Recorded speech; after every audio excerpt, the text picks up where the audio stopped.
According to Pearl Harbor HistoricSites.org, Pearl Harbor received its name from the abundance of pearls once found in its protected shores. Pearl Harbor is the largest national harbor in Hawaii. Pearl Harbor is still an active military base as of today. It is the headquarters of the Pacific Fleet. It is now recognized as a historic landmark.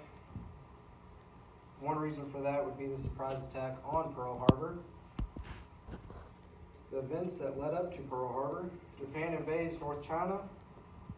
U.S. imposes trade sanctions aimed towards curbing Japan's military aggression in Asia.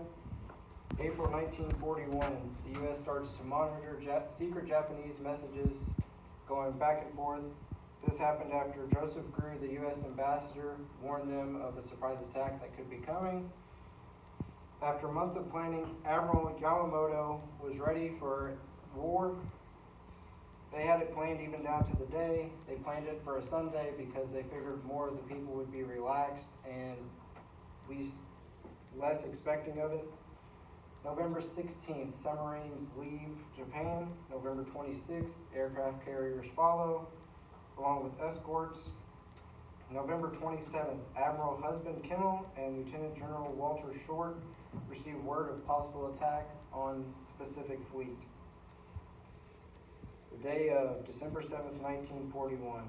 According to History.com, 7:55 a.m. Hawaii time, Japanese dive bombers were spotted in the sky, followed by 360 Japanese warplanes.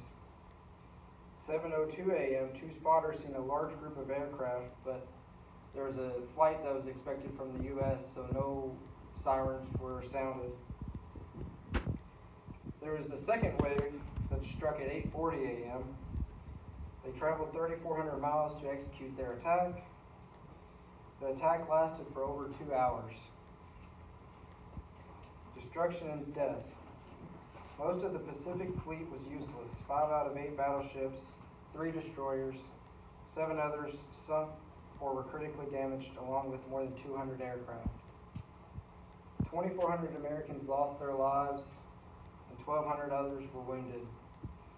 Many were valiantly trying to fight off the attack by the Japanese, that being the cruise ship members. They mounted the guns and tried to shoot the planes out of the sky. Japan's losses were 30 planes, 5 submarines, and fewer than 100 men. The aftermath of Pearl Harbor. New York World Telegram wrote, the day after, President Roosevelt made a speech and ended it by asking Congress to start a resolution on declaring war on Japan. The Senate approved for war 82-0. The House of Representatives approved for the war 388-1. The lone voter was Representative Jeanette Rankin of Montana, who is a pacifist who always cast a dissenting vote on World War I. 3 days later, Germany and Italy declared war on the United States, with the U.S. following declaring war on them, and this brings us into World War II. As you can see, the bombing of Pearl Harbor led us into the war, of which we could have stayed out of, and it had a great devastating effect on the people, even till this day. Any questions?